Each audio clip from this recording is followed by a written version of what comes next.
first original song this evening addresses the age-old question, why did the chicken cross the road?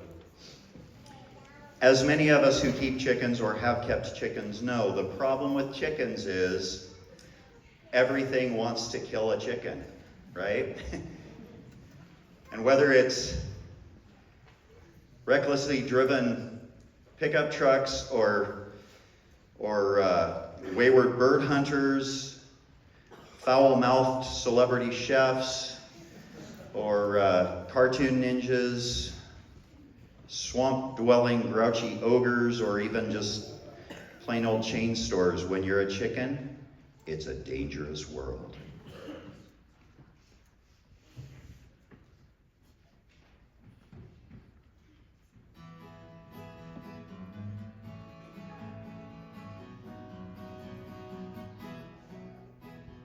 Why did the chicken cross the road to get to the other side? An old green Toyota speeding ahead to lay the final blow. The chicken doubts and decided to just lay low. Why did the chicken cross the road to get to the other side? Two bird hunters laying low, trying to steal the show. The chicken ran across the road, and the hunters got trolled. Why did the chicken cross the road to get to the other side? Gordon Ramsay ran around, trying to fry the bird.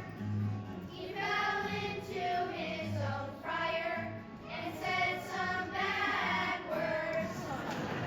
Why did the chicken cross the road to get to the other side? The Teenage Mutant Ninja Turtles ordered a chicken pizza. When they opened up the box, the chicken was still alive. Dude, why did the chicken cross the road to get to the other side? The chicken ran into a swamp. Shrek grabbed him angrily. Get out of my swamp, chicken, and sent him to KFC. Why did the chicken cross the road? He did it because he died.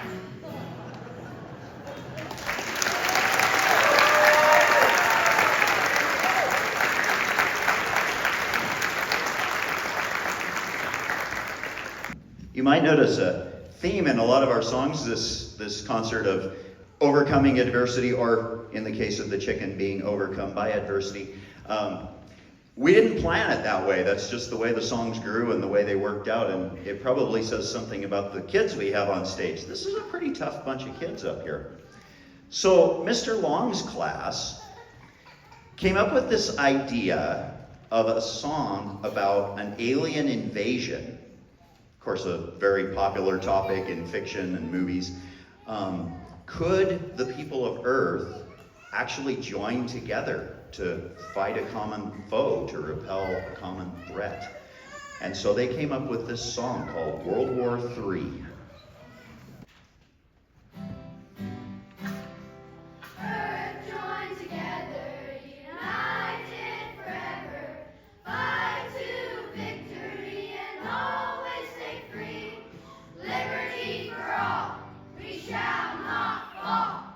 We thought it was an earthquake, but then the ship came down. Chaos erupted, our freedom was disrupted, the war had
A few words about the process we go through.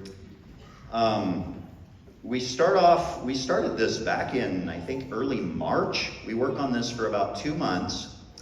And the classes start with what we call a seed, which is just a starting small idea, and then our song grows out of that idea. And just like planting a seed in the garden, often the finished product ends up looking very different than what we started with.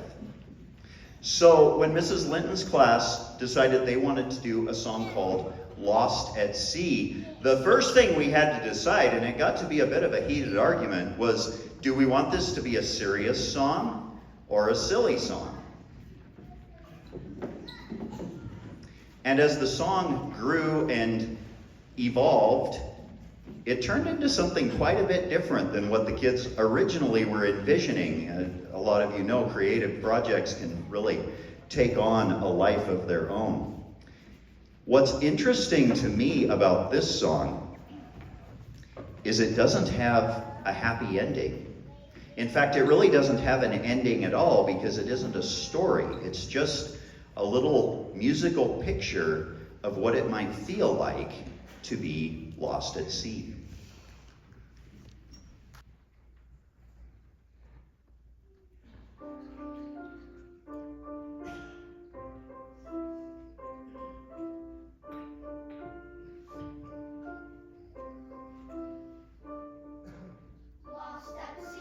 Lost at sea, scared to death. Lost at sea, oh, woe is me. Thinking it's a bad dream, sharks surrounding me. Am I going to freeze or die in this cold sea? Lost at sea, scared to death. Lost at sea, oh, woe is me. I don't know what's real, is the current taking me? Down the ocean deep, the ones who swallow me. Lost at sea, scared to death. Lost at sea, oh, woe is me. Lost at sea, scared to death. Lost at sea, oh, woe is me.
Music and history, of course, influence each other a great deal, and we do quite a bit of history in our 4th and 5th grade music classes. The 4th graders do songs of the pioneers from Wyoming history, from the Native Americans clear to the gold miners and the farmers that moved into the Lander Valley long, long ago. In 5th grade, we do songs from the Revolutionary War and the War of 1812. And Mrs. Morey's class was very inspired by a lot of those songs, and one thing they noticed is a lot of these historical songs from the United States have this theme of winning through perseverance. One of the reasons our country is what it is people just don't give up very easily. And so they wrote this song called They Wouldn't Give Up. Now, Mrs. Morey's class is a group of kids who loves a challenge. And so they decided just writing a song wasn't enough of a challenge. So they also made up a pioneer-style contra dance to go with their song.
Sometimes classes surprise me in this project. Mrs. Steiger's class is possibly the biggest bunch of goofballs in our school. They kind of take after their teacher that way, you know.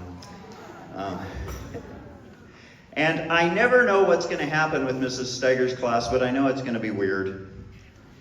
So when they decided to write kind of a serious song, it really surprised me. One of the options I give the kids is they can take a text, a poem or a story that someone else has written, and set that to music. And so when Miss Nora Kearns brought in her really beautiful little poem that she wrote about being in the mountains, the class really loved it. One of our rules with this project, though, is once you share an idea, because it's a class project, once you share an idea with the class, it doesn't belong to you anymore. It belongs to the class to do with as they please. And so these kids took this little poem that Nora very generously shared with us, and they expanded it and they changed it and they took out a line here and added a word there to make it easier to sing, and grew it into this wonderful, wonderful little song called Somewhere in the Mountains. And I put this one toward the end of our concert because this is such a springtime in Wyoming kind of song. See if you agree.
As you can see, we have a few things going on in this last song, so we'll give the kids a couple minutes to get set up. While they are doing that, I want to say thank you to a whole bunch of people.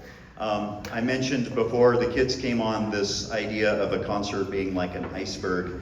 And besides what I do, and besides the amazing work that the kids have put in on this, there's a whole bunch of other people that contribute to a concert like this, and I just want to say thank you to a few of those people.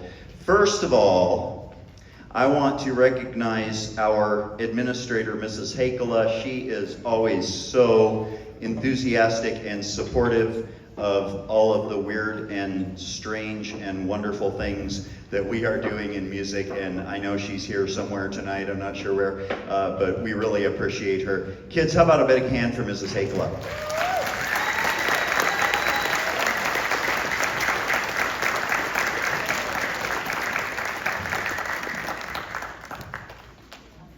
I want to recognize our classroom teachers and paras.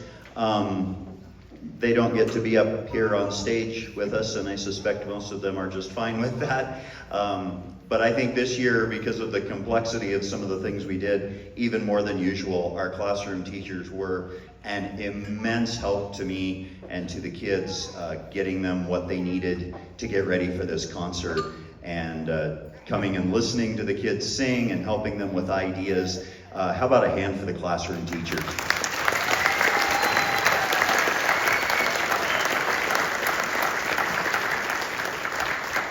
We appreciate Mrs. Powell once again behind the camera so that we can see a really good video of this concert. How about a hand for her, please?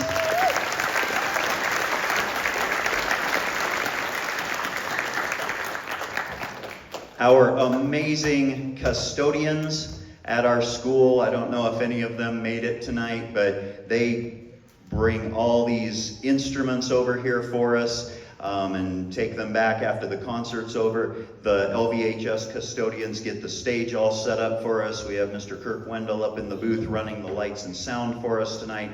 How about a huge hand for our custodians?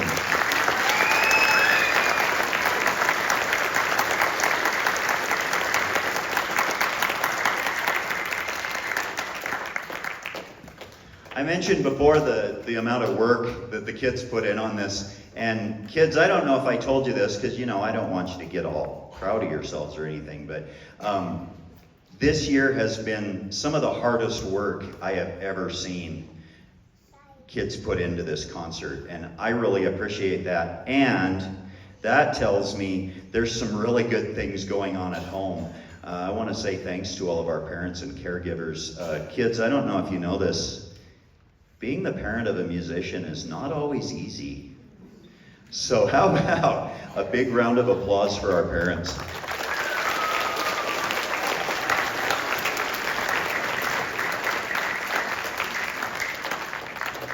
And finally, I have to say thank you to the kids for all of the joy and creativity and fun and weirdness that you all add to my life.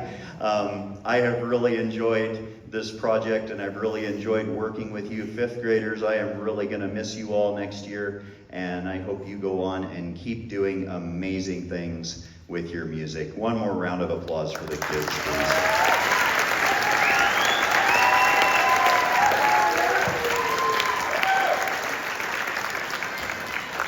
Our final song tonight is a song about a bunch of kids making people happy with their music, so it seems suited to the occasion.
required by law to do another song.